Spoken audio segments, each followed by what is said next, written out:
Hello ವೀಕ್ಷಕರೇ, welcome to ಸರ್ಸುಲೋಕ್ಸ್. ಈ ದೀಪಾವಳಿ ಹಬ್ಬಕ್ಕೆ ವಿಶೇಷವಾಗಿರ್ತಕ್ಕಂಥ ಕೇಕ್ ರೆಸಿಪಿನ ತೋರಿಸ್ತಾ ಇದ್ದೀನಿ. ಇದನ್ನು ನೀವು ಎಲ್ಲಿ ತಿಂದಿರೋದಕ್ಕೆ ಸಾಧ್ಯನೇ ಇಲ್ಲ. ಇದನ್ನು ಜಾಮೂನ್ ಪೌಡರಿಂದ ಮಾಡಿದ್ದೀನಿ. ಹಾಗೆ ಇದಕ್ಕೆ ಟೀ ಕಪ್ಸ್ ಬರುತ್ತಲ್ವ, ಪೇಪರ್ ಕಪ್ಸು, ಅದನ್ನು ಬಳಸ್ಕೊಂಡು ಈ ಕೇಕನ್ನು ಪ್ರಿಪೇರ್ ಮಾಡಿದ್ದೀನಿ. ಯಾವ ರೀತಿ ಮಾಡೋದು ಅಂತ ನೋಡೋಣ ಬನ್ನಿ.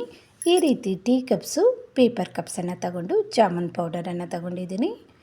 ಇವಾಗ ಒಂದು ಕುಕ್ಕರಲ್ಲಿ ಸ್ವಲ್ಪ ಉಪ್ಪನ್ನು ಸೇರಿಸಿ ಒಂದು ಸ್ಟ್ಯಾಂಡನ್ನು ಇಟ್ಕೊಂಡು ಫ್ರೀ ಹೀಟ್ ಆಗೋಕ್ಕೆ ಬಿಡೋಣ. ಕುಕ್ಕರ್ಗೆ ಗ್ಯಾಸ್ಕೆಟ್ಟು ಹಾಗೆ ವಿಸಿಲನ್ನು ಹಾಕಿರಬಾರ್ದು. ಇದು ಫ್ರೀ ಹೀಟ್ ಆಗ್ತಾ ಇರಲಿ. ನಾವು ಕೇಕ್ ಬ್ಯಾಟರನ್ನು ರೆಡಿ ಮಾಡ್ಕೊಳ್ಳೋಣ. ಇವಾಗ 1 ಕಪ್ಪಷ್ಟು ರವೆನ ತಗೊಂಡು ಒಂದು ಸಣ್ಣ ಮಿಕ್ಸಿ ಜಾರಲ್ಲಿ ಸೇರಿಸ್ಕೊಂಡು, ನಮ್ಮ ಹತ್ರ ಯಾವ ಡ್ರೈ ಫ್ರೂಟ್ಸ್ ಇರುತ್ತೋ ಅದನ್ನು ಸೇರಿಸ್ಕೋಬಹುದು. ನಾನಿಲ್ಲಿ ಒಂದು 6ರಿಂದ 7 ಬಾದಾಮಿನ ಪೀಸ್ ಮಾಡಿ ಹಾಕ್ಕೊಂಡು ಇದನ್ನು ಪುಡಿ ಮಾಡ್ಕೊಬರಬೇಕು. ಈ ರೀತಿ ಪುಡಿ ಮಾಡ್ಕೊಬಂದು ಇದನ್ನು ಪಕ್ಕಕ್ಕೆ ಇಟ್ಕೊಳ್ಳೋಣ. ಇವಾಗ ಒಂದು ಬೌಲ್ಗೆ ಒಂದು ಅರ್ಧ ಕಪ್ಗಿಂತ ಜಾಸ್ತಿ ಶುಗರ್ ಪೌಡರನ್ನು ತಗೊಂಡಿದ್ದೀನಿ. ಅದರ ಜೊತೆ ಒಂದು 1/4 ಕಪ್ಪಷ್ಟು ಸನ್ಫ್ಲವರ್ ಆಯಿಲನ್ನು ತಗೊಂಡಿದ್ದೀನಿ. ನಾವು ರವೆ ಯಾವ ಕಪ್ಪಲ್ಲಿ ತಗೊಂಡಿರ್ತೀರೋ ಆ ಕಪ್ಪಿಂದನೇ ಮೆಜರ್ಮೆಂಟ್ ಮಾಡ್ಕೊತಾ ಇದ್ದೀನಿ. ಈ ಶುಗರ್ ಪೌಡರ್ ಹಾಗೆ ಆಯಿಲನ್ನು ಚೆನ್ನಾಗಿ ಮಿಕ್ಸ್ ಮಾಡ್ಕೊಂಡ ನಂತರ ಇಲ್ಲಿ ಒಂದು 3/4 ಕಪ್ಪಷ್ಟು ಒಗರು ಬೆಚ್ಚಗಿರುವ ಹಾಲನ್ನು ತಗೊಂಡು ಇದನ್ನು ಚೆನ್ನಾಗಿ ಕಲಿಸ್ಕೋಬೇಕು. ಇದು ಚೆನ್ನಾಗಿ ಮಿಕ್ಸ್ ಆದ ನಂತರ ನಾವು ಪೌಡರ್ ಮಾಡಿಟ್ಕೊಂಡಿರ್ತಕ್ಕಂಥ ರವೆ ಹಾಗೂ ಬಾದಾಮಿನ ಇದರಲ್ಲಿ ಸೇರಿಸ್ಕೊಂಡು ಈ ಬ್ಯಾಟರನ್ನು ಗಂಟಿಲ್ದಿರ ಇರೋ ಹಾಗೆ ಚೆನ್ನಾಗಿ ಮಿಕ್ಸ್ ಮಾಡ್ಕೋಬೇಕು. ಈ ರೀತಿ ಇದನ್ನೆಲ್ಲ ಮಿಕ್ಸ್ ಮಾಡ್ಕೊಂಡ ನಂತರ ನಾನಿಲ್ಲಿ ಒಂದು 50 ಗ್ರಾಮಷ್ಟು ಜಾಮೂನ್ ಪೌಡರನ್ನು ಸೇರಿಸ್ಕೊತಾ ಇದ್ದೀನಿ.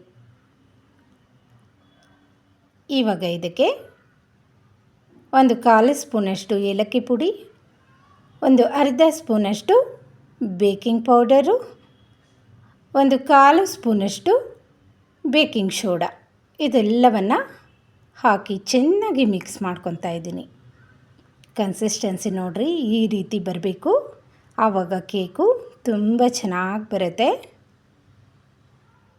ಇದನ್ನು ಕಲಸಿ ಒಂದು 10 ನಿಮಿಷ ಪಕ್ಕಕ್ಕೆ ಇಟ್ಕೊಂಡು ನಂತರ ಪೇಪರ್ ಕಪ್ಸನ್ನು ತಗೊತಾ ಇದ್ದೀನಿ.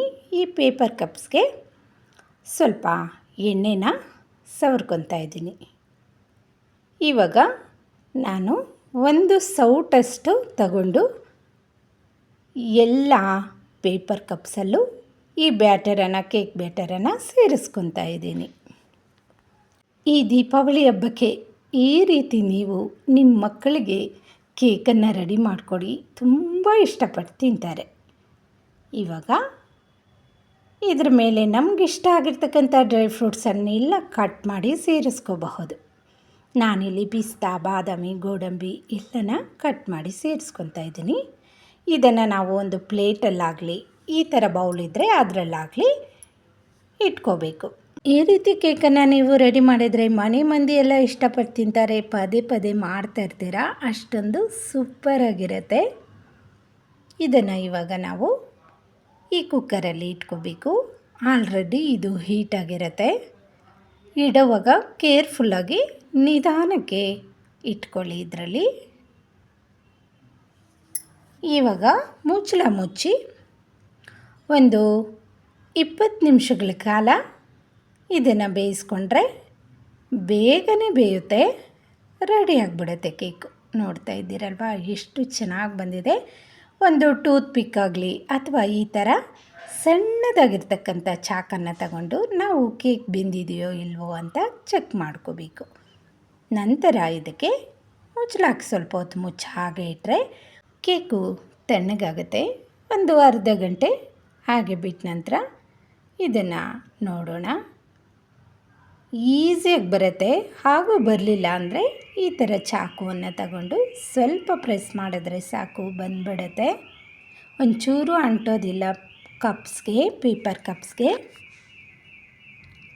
ಈ ರೀತಿ ಎಲ್ಲ ಕೇಕನ್ನು ತಗೊಂಡು ನಮಗೆ ಯಾವ ರೀತಿ ಬೇಕೋ ಆ ರೀತಿ ಅಲಂಕಾರ ಮಾಡಿಕೊಂಡು ಇದ್ರ ಮೇಲೆ ಶುಗರ್ ಸಿರಪ್ ಆಗಲಿ ಅಥವಾ ಜೇನುತುಪ್ಪ ಆಗಲಿ ಸೇರಿಸ್ಕೊಂಡು ತಿನ್ನಬಹುದು. ಹಾಗೆ ತಿನ್ನೋಕ್ಕೂ ಸಹ ರುಚಿಯಾಗಿರುತ್ತೆ. ಇನ್ನು ರುಚಿನ ಹೆಚ್ಚು ಮಾಡ್ಕೋಬೇಕು ಅಂದರೆ ನಾನಿಲ್ಲಿ ಪತಂಜಲಿ ಅವ್ರದ್ದು ಜೇನುತುಪ್ಪ ಇತ್ತು ನಮ್ಮ ಮನೇಲಿ, ಅದನ್ನು ಸೇರಿಸ್ಕೊತಾ ಇದ್ದೀನಿ. ನೀವು ಬೇಕಾದರೆ ಶುಗರ್ ಸಿರಪ್ ಸಹ ಸೇರಿಸ್ಕೊಂಡು ತಿನ್ನಬಹುದು. ತುಂಬ ರುಚಿಯಾಗಿರುತ್ತೆ. ನೋಡಿದ್ರಲ್ಲ ವೀಕ್ಷಕರೇ, ಜಾಮೂನ್ ಪೌಡರನ್ನು ಬಳಸ್ಕೊಂಡು ಎಷ್ಟು ರುಚಿಯಾಗಿರ್ತಕ್ಕಂಥ ಕೇಕ್ ರೆಸಿಪಿನ ಮನೆಯಲ್ಲೇ ಈಸಿಯಾಗಿ ರೆಡಿ ಮಾಡ್ಕೋಬಹುದಲ್ವಾ? ನೀವು ಸಹ ಈ ಹಬ್ಬಕ್ಕೆ ಈ ಥರ ಕೇಕ್ ರೆಸಿಪಿನ ರೆಡಿ ಮಾಡಿ ಹೇಗೆ ಬಂದಿತ್ತು ಅಂತ ಕಮೆಂಟ್ ಮಾಡೋದನ್ನು ಮರಿಬೇಡಿ. ಕೇಕು ಸ್ಪಾಂಜಿಯಾಗಿ ಒಳಗಡೆ ಎಲ್ಲ ಸಾಫ್ಟಾಗಿ ಬೆಂದಿರುತ್ತೆ, ಸಖತ್ತಾಗಿರುತ್ತೆ.